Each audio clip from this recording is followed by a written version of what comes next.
স্কুলে নিয়োগ দুর্নীতি নিয়ে কড়া মুখ্যমন্ত্রী মমতা বন্দ্যোপাধ্যায়।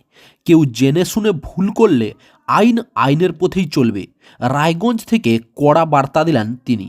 একই সঙ্গে শিক্ষাক্ষেত্রে প্রচুর নিয়োগেরও আশ্বাস দিলেন।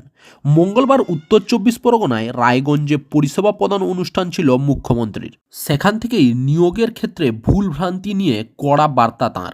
বললেন, স্কুলে অনেক নিয়োগ হবে, আপনারা আবেদন করুন, নিশ্চয়ই আপনারা পাবেন।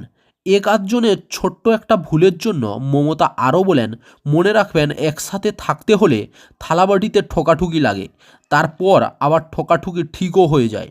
ঠকাঠুকি যেটা হয় সেটা করে অজান্তে, তবে কেউ যদি জেনে শুনে ভুল করে তাকে ক্ষমা করা উচিত নয়। আইনের পথেই চলবে, বলছেন মুখ্যমন্ত্রী। উল্লেখ্য, নিয়োগ দুর্নীতির প্রাক্তন শিক্ষামন্ত্রী পার্থ চট্টোপাধ্যায় জেলবন্দি। ঘুরিয়ে এদিন কি তাঁকেই বার্তা দিলেন? উঠেছে প্রশ্ন। মুখ্যমন্ত্রী বারবার বলেছেন, কাজ করতে গেলে একটা দুটো ভুল তো হতেই পারে, সেটাকে গুরুত্ব দেওয়া উচিত নয়, তবে কেউ জেনে শুনে ভুল করলে আইনের পথেই চলবে। এদিন সেই কথা মনে করিয়ে দিলেন মুখ্যমন্ত্রী।